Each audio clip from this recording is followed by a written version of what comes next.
গত ব্লগে আপনাদেরকে বলেছিলাম যে পয়লা বৈশাখ উপলক্ষে বাড়িতে পটলাক হচ্ছে। পটলাকে যেটা হয় যে সব বন্ধুরা মিলে রান্নাবান্না করি, আমিও বেশ কয়েকটা রান্না করব। তো এই যে রুই মাছ ভালো করে পরিষ্কার করে ধুয়ে আমি জল ঝরিয়ে রেখেছি। রুই মাছের সাথে বানাবো হচ্ছে চিকেন পাকোড়া। চিকেন পাকোড়ার জন্য আমি চিকেন ব্রেস্ট পিস নিয়ে নিয়েছি, সেটাকেও ভালো মতো ধুয়ে পরিষ্কার করে আমি এই যে জল ঝরিয়ে রেখেছি।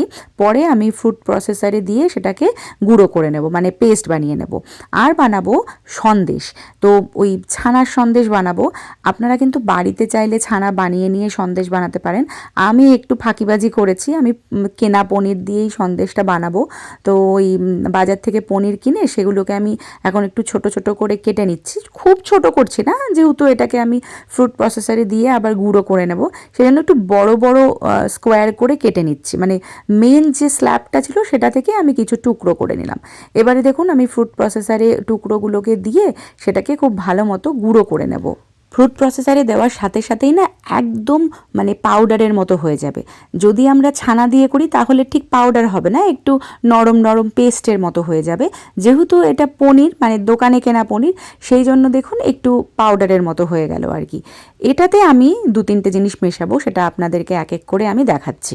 সন্দেশ বানানোর জন্য পনির ছাড়া আমাদের লাগবে কনডেন্স মিল্ক। আমি এই কনডেন্স মিল্কটার পুরো কৌটোটাই ব্যবহার করব। এর মধ্যে ধরুন 396 গ্রাম মতো কনডেন্স মিল্ক রয়েছে। তার সাথে লাগবে এলাচের গুঁড়ো, আর গার্নিশিংয়ের জন্য লাগবে পেস্তা। আমি পেস্তাটাকে ছোট ছোট করে ক্রাশ করে নিয়েছি। এবারে একটা পাত্রের মধ্যে আমি 2 চামচ মতো ঘি দিয়েছি। ঘিটা যখন গলে যাবে তার মধ্যে আমি ওই পনিরের যে পাউডারটা বানিয়েছি সেটা দিয়ে দেবো। এর মধ্যে আমি অ্যাড করে দিচ্ছি ওই কনডেন্স মিল্কের কৌটোটা, পুরো কৌটোটাই দেখুন দিয়ে দিলাম। এবারে কনডেন্স মিল্ক এবং এই পনিরটাকে ঘিয়ের সাথে খুব ভালো মতো নাড়াচাড়া করে নেব। দেখুন মানে গরম হওয়ার সাথে সাথেই কনডেন্স মিল্কটা কিন্তু বেশ গলে যাবে। তারপরে ওই যে এলাচের পাউডারটা সেটা আমি অ্যাড করে দিয়েছি। এবারেই শুধু নাড়াতে হবে। নাড়াতে নাড়াতে যখন বেশ একটু মাখো মাখো হয়ে আসবে, যখন কড়াই থেকে ছাড়তে শুরু করবে, সেই সময় আমরা পাত্রে ঢালবো। এবার পাত্রটার মধ্যে আমি একটু ঘি মাখিয়ে রেখেছিলাম, তার উপরে দেখুন এই পুরো মিক্সচারটা আমি দিয়ে দিলাম। আর কিন্তু সেরকম কিছু করতে হবে না। এবারে আমি এটাকে গার্নিশ করব। গার্নিশের জন্য এই যে পাত্রের ওপরে যে পেস্তাটা আমি গুঁড়ো করে রেখেছিলাম সেটা আমি ছড়িয়ে দেব। আপনারা চাইলে না এটাতে অন্য বাদামও ইউজ করতে পারেন, তবে আমার পেস্তার টেস্টটা বেশ ভালো লাগে, তাই আমি পেস্তা দিয়ে দেখুন ডেকোরেট করে দিলাম। ব্যাস, এটাকে এবারে আমি ফ্রিজে রেখে দেবো সারা রাত। সন্দেশ তো হয়ে গেল, এবারে মাছটা বানিয়ে নেব। রুই মাছের পিসগুলোকে আমি নুন আর গোলমরিচ দিয়ে মাখিয়ে রাখছি। মোটামুটি 15-20 মিনিট আমি ম্যারিনেট করে রাখবো। তারপরে দেখুন কড়াইতে সাদা তেল দিয়ে মাছগুলোকে হালকা করে এপিটোপিট ভেজে নেব, খুব কড়া করে ভাজবো না। আর আমি কিন্তু কোনো রকম হলুদ রং ব্যবহার করছি না, তাই হলুদ দিইনি। এই মাছটা একটু সাদা সাদা রঙেরই হবে আর কি। এবারে এক এক করে সব মাছগুলো কিন্তু আমি ভেজে নিচ্ছি। এই পটলাক উদ্দেশ্যে বন্ধুরা এক একজন এক এক রকম রান্না করছে। আমি যেমন মাংসের মধ্যে শুধু চিকেন পাকোড়াটাই করছি, তবে আমার এক বন্ধু মাংসের চপ বানিয়ে আনছে, আবার একজন পুরো মুরগির ঝোল বানিয়ে আনছে, একজন চিকেন বিরিয়ানি বানাচ্ছে।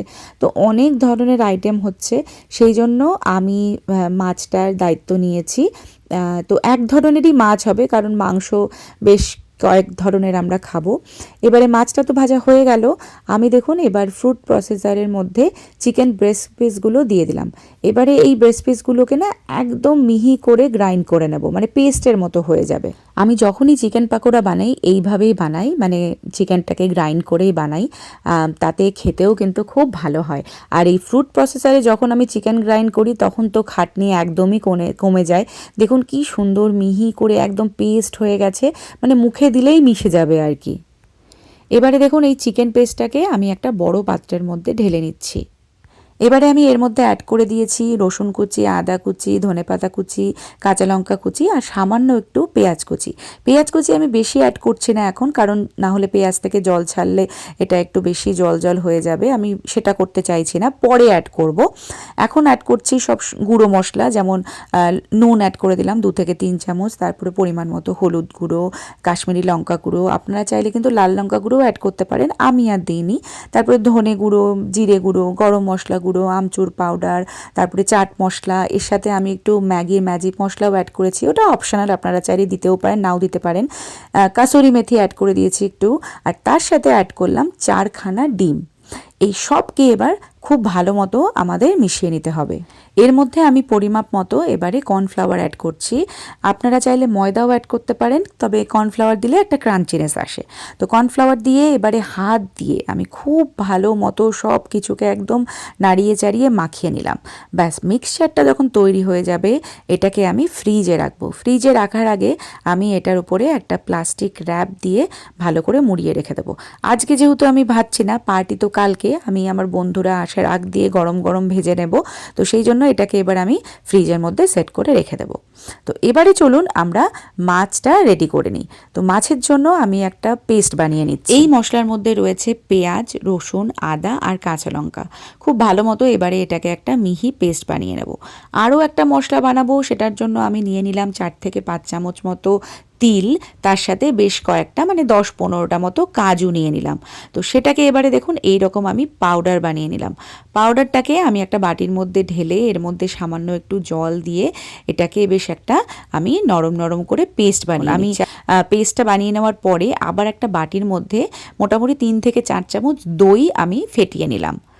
মশলা সব রেডি হয়ে গেছে। এবারে কড়াইতে তেল দিয়ে এর মধ্যে 3টে শুকনো লঙ্কা দিলাম, তারপরে গোটা গরম মশলা, এলাচ, দারচিনি, লবঙ্গ আর তেজপাতা সব কিছুকে একটু নাড়িয়ে চাড়িয়ে যখন গন্ধ দেবে তখন এর মধ্যে আমি অ্যাড করে দিচ্ছি ওই পেঁয়াজ, রসুন, আদা বাটার যে পেস্টটা বানিয়েছিলাম সেটাকেও খুব ভালো মতো এবার তেলের সঙ্গে আমরা কষিয়ে নেব। কষানোর পরে যখন তেল ছাড়বে তখন আমরা অ্যাড করে দেবো ওই তিল আর কাজুর যে পেস্টটা বানালাম এটাকেও কিন্তু খুব ভালো মতো কষাতে হবে। যখন এর থেকেও তেল ছাড়বে তখন আমরা এর মধ্যে গুঁড়ো মশলা অ্যাড করব, যেমন কাশ্মীরি লঙ্কা গুঁড়ো, জিরে গুঁড়ো, ধনে গুঁড়ো, এগুলো পরিমাপ মতো ওই 1 থেকে 2 চামচ করে আমি দিয়ে দিচ্ছি। পরিমাণ মতো নুন, চিনিও অ্যাড করেছি। এবারে এই মশলাটাকে খুব ভালো মতো নাড়িয়ে চাড়িয়ে কষিয়ে নিতে হবে। এই মশলাটা কষানো হয়ে গেলে এর মধ্যে আমি অ্যাড করে দিচ্ছি ফেটিয়ে রাখা দই। এবারে দইয়ের সাথেও খুব ভালো করে এই মশলাটাকে আমাদের কষিয়ে নিতে হবে। সামান্য একটু বাটি ধোয়া জলও আমি দিয়ে দিচ্ছি। তারপরে দেখুন আমি এই যে চিনি অ্যাড করলাম। চিনিটা আপনারা দিতেও পারেন, নাও দিতে পারেন, যদি মিষ্টি পছন্দ করেন তাহলে দেবেন। এবারে দেখুন মাছের যে কারিটা, সেই কারিটা বানানোর জন্য আমি একটু উষ্ণ গরম জল করে দিয়ে দিলাম। ঝোলটা যখন বেশ ভালো মতো ফুটে আসবে এর মধ্যে আমি 5-6টা কাঁচা লঙ্কাও দিয়ে দিয়েছিলাম চিড়ে, আর মাছগুলোকে দেখুন এর মধ্যে আমি দিয়ে দিলাম। এবারে আস্তে আস্তে মাছগুলোকে এই ঝোলের সাথে ফুটতে দিতে হবে।